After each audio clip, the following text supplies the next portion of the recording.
Енді кейінгі шыққан өзіміздің сорттар да бар, қазір жаңа шығып жатқан сорттарымыз бар ғой. Сорт көп. Бұрында сортты тарату үшін облысқа или там барлық регионға. Неден әкімшіліктен бұрынғы облысынан неде беретін тұғын теркомда? Указание болатын еді да? Шығарып беретін тұғын. Мына сортты егесіндер мына ауыстырыңдар. Қазір бәріңіздер шасни болып кеттіңіздер. Жекеменшік шаруашылық болғаннан кейін ол сортты тарату үшін, мысалы бізде мақсардың сорты бар, ноқаттың сорты бар, бидай, арпа, оларды тарату үшін біз осында реклама жасаймыз. Семинар өткіземіз, мына өздеріңіз ұқсаған жаңағы шаруашылықтан келген жігіттерге. Сөйтіп сол сорттарды біз реклама арқылы таратуымыз керек. Сондықтан міне әзір біразымыз орылып қалды ноқат пенен мақсарына. Біздің мақсарларымыз Қазақстанның солтүстігінде, оңтүстігінде, шығысында, батысында да уже таралып егіліп жатыр. Арпамыз, бидайларымыз, кейінгі шыққан сорттарды сіздер әзір егіп жатсыздар. Мысалы Нұрлан, Ағмай, одан кейін жаңағы Ерғасымыз бар тұғын, Мөлдір бар, кейінгі шыққан әзір мөлдірлер таралып кетті мысалы. Ал арпадан бізде негізгі сортымыз бәйшешек пен берекет. Қазір олар да үлкен болып таралған. Ал енді бидайға келетін болсақ, бидайда кейінгі шыққан сорттарымыз, мына бұрынғы шыққан 210 память, южный сорттарын сіздер білесіздер. Ал кейінгі шыққан сорттарымыз бар, мына бидайдың өзінде не бар? Шөл шықты, аудандастырылып болды, кондитерский деген шыққан аудандастырылды. Одан кейін мына Тамирис 60 деген сортымызда аудандастырылыпты. Одан кейін мал азығына шығарылған крич калибр бар. Олар да аудандастырылған. Олар 13-15 жылдары шыққан болса да, қазір аудандастырылып, қазір мыңдаған гектарға егіліп жатыр. Соның бәрі біз сіздердің арқаларыңызда мына шаруалар көбейту үшін соны алып осы жерден. Соның қазір мына семеноводствосын жасап жатырмыз. Тұқым шаруашылық болғаннан кейін тазалап жатыр жігіттер. Қазір біраздан кейін барып оны көреміз, қай жерде қалай тазаланып жатқанын көресіздер. Орғанын өткенде семинар болды. Семинарда көптеген шаруашылықтар қатысып, көптеген сұрақ берді. Сұрақты сіздерде бере беруіңізге болады, қазы берсеңіздер де болады, қазаны тазалап жатқан жерге берсеңіздер де болады. Енді мен мына жерге қалай тарайтыным, мына бұрынғы кездегі тарайтын схемасы тұр. Бізде PR1, PR2-дан кейін, бұрын PR3-дан кейін питомник размножения 3-й год дейді. PR2, PR3 деп қойған ғой.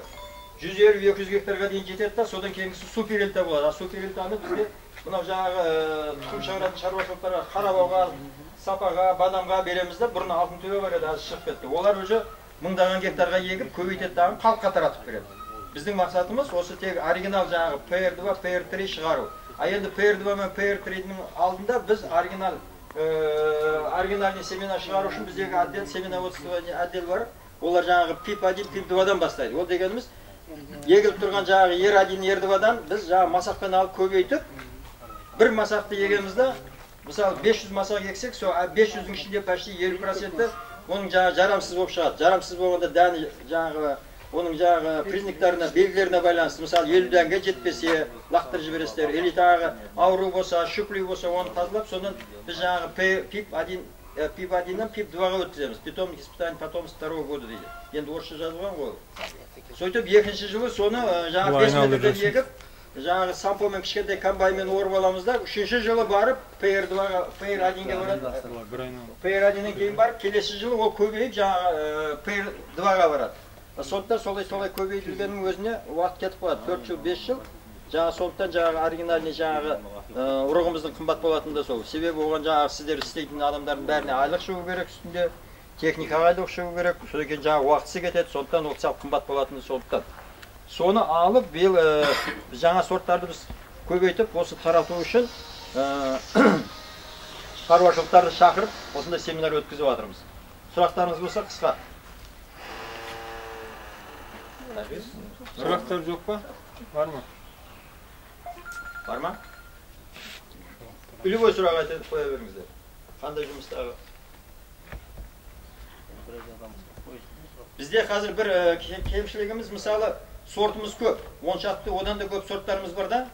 10 шақтыдан көп сорттарымыз бар. Бірақ оларды жаңағы бәрінің жаңағы PIP1, PIP2, ER1, ER2-сын шығару үшін жаңағы PR2, PR3-сын суперельтаға жеткізу үшін әр сортқа кем дегенде 2 адамнан істегеннің өзінде оны 15-20 адам тек оригинальныйда Бірінші жаңағы бірегей тұқым шаруашылығында істеу керек.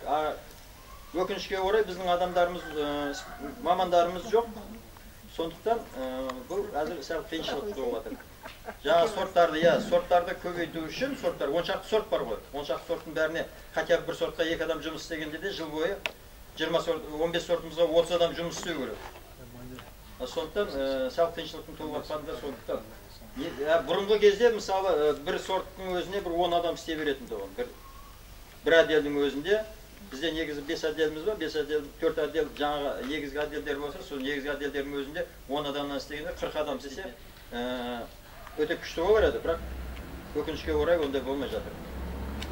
Келгендеріңізге де рахмет, тыңдағандарыңызға рахмет, сұрақтарыңыз болса айтыңыздар. Сұраңыздар. Қысқаша болсын.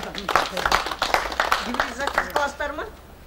Гибридизация жасаймыз, бірақ гибридизацияны бұрынғыда плановыйда бізде проектке қойып қойғанбыз, проектте аз. Сондықтан біз қазір экологический сорт испытания тұрмыз. Мысалы, гибридизацияны жасап бізге Алматыдан шығарып береді ме? Или шетелде істеп әкеліп бере ме? Біз соларды егеміз да, солардан біз отбор жасаймыз. Жазып қандай бидайлар? Жазып бидайдан бізде памит бар. Негізі бізде памит 47 деген сорттан басқа, ол дурочка дейді да, көктемде де, күзде де егіле беретін болғандықтан, оны жаңа страховой ретінде ұстап отыратын тұғын. Памитті бізде страховой ретінде егет, таулы аймақтарда ұстап отырады. Күзде егемей қалса, сол кезде егемізде алып қояды. Бізде де егілмей қалып кетеді, кейде ауа райы әртүрлі болып жатыр ғой, соған байланысты оны көктемге егеміз деп страховой фонд.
Жігіттер, сіздерге қазір таралатын бидайды осы жерде тазаланады да.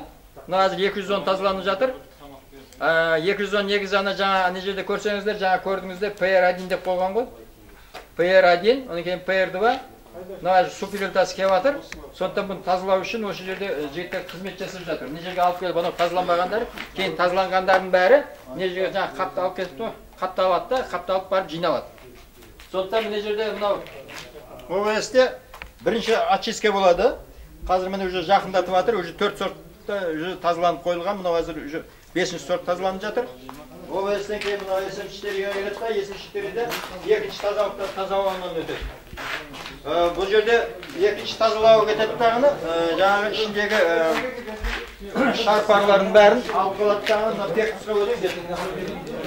Пектусқа түскен кезде пектустың астында өзі размерный несі болады, ситасы болады. Мысалы, жыл-жылға тура келмейді, сондықтан бидайлардың жаңағы түрі, несі размері 18, 20, 22, 24 деген жаңағы размерден өтеді. Негізі жақсы суперилда 24-ші неден өту керек. Ол себебі толық плотный болады. Қазір 22 мен 20 тұрған шығар.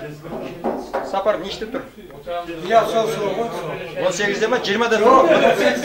18 жоқ, 20-22-де тұр екен. 22-нің өзі бізде уже ол да суперилдаға еуге болады. Себебі оның жаңағы 5-ші жылымен датурасы тұра келеді. Сондықтан мына пектусты өткізеді.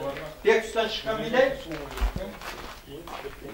көрсеңіздер, қазір міне тап-таза болып отыр. Мына жерде ешқандай сарняғы жоқ. Мен алып мына жерден көрсетемін, қазір дауыс шықты. Камераға жағыңдар, камераға жағыңдар. Тап-таза бидай болып шығып жатыр. Міне ішінде шары да жоқ, басқа бидай да жоқ, таза бидай. Сондықтан уже қапталып, бұл уже этикетке жасалып, сорттың жаңағы репродукциясыменен қайсы сорт екенін жазылып, нешінші жылғы екенін шығарып, біз жазып тығып қояды басын. Тігілген, қазір тігілген бидайларды да көрсетуге болады. Қазір барып түсіріп алсаңыз да болады ана жерде. Сонда соны уже түсіріп алған жаңа ұрықты шаруаларға, не элиталы нелер алады. Бірақ шаруаларда да ала беруіне болады. Себебі қазір оларға да рұқсат көбейте береді. Шаруаларда ала береді. Қазір барып анау элита тұқым дайындап қойған тұқымды көрсеңіздер болады. Қаптап, аузын тігіп, этикетке қойып қойған. Так, сұрақтарыңыз бар ма? Тазалаудан? 3 тазалаудан өтіп жатыр. Бұл жерде сондықтан субелита өте таза өтіп бар. Так, сұрақ жігіттер. Ұрықтап көрсетсін, Көрсетсін мені? Көрсет. Түсі жағы ұрықтары тазалық. Тазасын көрсетсін. Тазаласам деймін аға. Тап таза мені. Тіріп бәрішеді.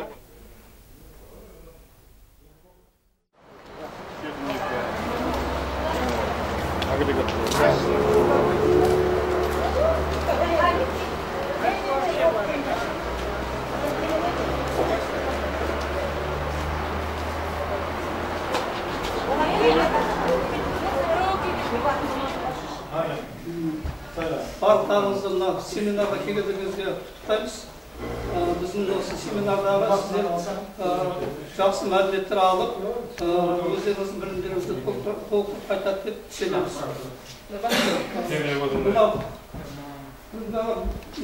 Біздегі қазір тақырыбы біз мақсары егеміз. Шымкент облысында ол ең майлы дақылдың ішіндегі ең таза дақылға болады. Бұрынғы кездерде білесіздер, мақтаның майын жаған кезде оның ішінен гасипол болып, адамдар көп балдар жаға бауыр ауруымен ауырып сөйтіп болатын еді. Ол кезде тазаламаушы еді, мақтаның шетінен шығатын майды. Сол кезде Мырзекен өзі жоңышқамен айланысатын еді. Өркені сүлімен айланысатын еді. Сөйтіп жүріп, сол мақсарын алып кетті, мақсарымен айланысатын болып қалды. Сол азғана уақыттың ішінде 4 шақты сортының аудандастырылып, қазір үлкен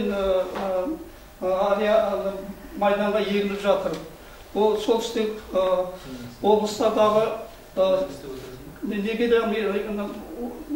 солтүстік Қазақстан облыстарында егіліп жатыр. Неге сіз оның экология жағынан таза, ешқандай зияндығы жоқ. Сондықтан біздің негізімізде біздің Сарыағаш болсын, оңтүстік болсын Қазақстанда мақсарының өзінің орны бар, сорты бар, оның егетін фермерлер де бар. Қайтып егеміз деп сұрағандар. Қандай сорт? Бұл жерде бәрі мақсары, бидай туралы бәрі сапесі болмаса да әкетіп көп кеткен ғой. Селекциясын біздің Мұрат айлансақ, Мұраттың шығарған Мырзали көпін шығарған сортын біз пайдаланамыз. Бізге технология. Енді бұл мақсарының бір жақсысы мақтан майы сияқты нелердің зияны жоқ. Қолдануға болады. Мақсарының қазір солтүстікте егіп жатыр. Біздің Шымкент облысында 300 мың гектарда егіледі. Кейін оның жаңағы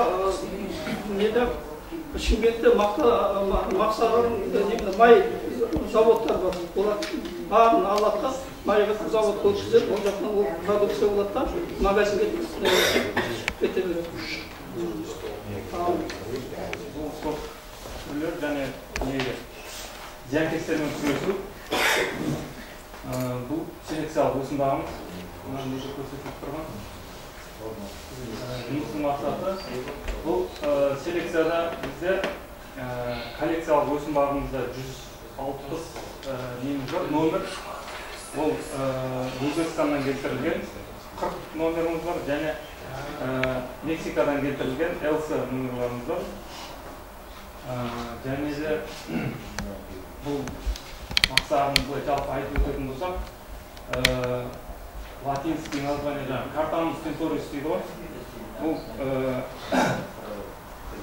краситель алдын бастап қолданғанда, оны Мысырда, Египет, және де Ауғанстанда, Иракта, Иранда біздің эрамызға дейін пайдаланғанда краситель.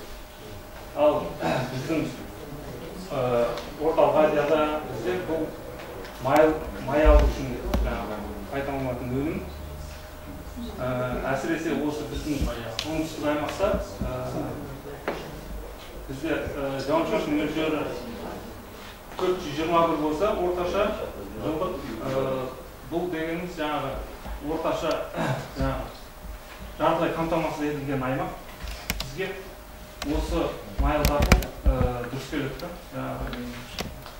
Багара дейміз ғой, багарада өсіріп 2 жыл, жоқ, үшеуі 2 жыл, екеуі көп жыл.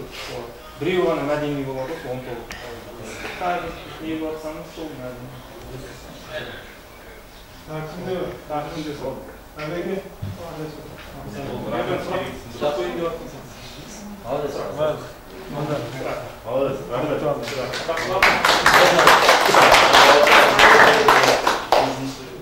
Boyunca Türkistan Kaymakamlığı'nda uşak takımlarda yeni gösterip çok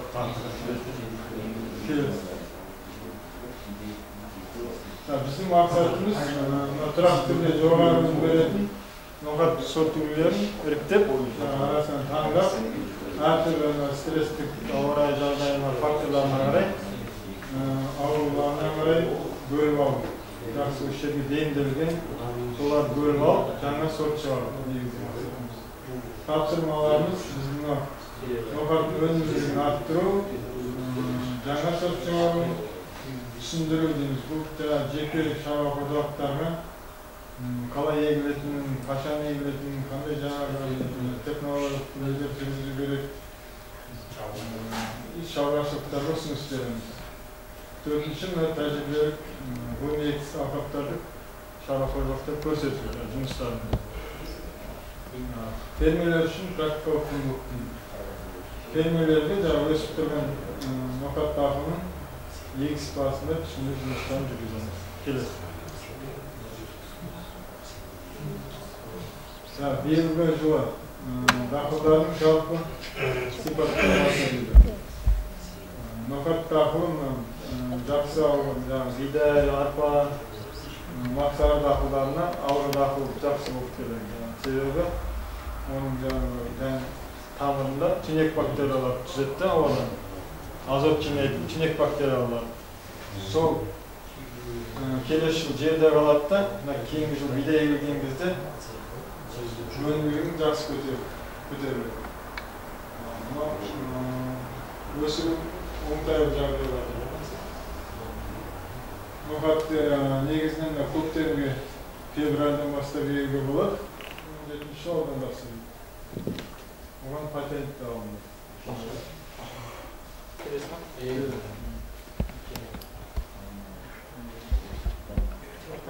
Келесі.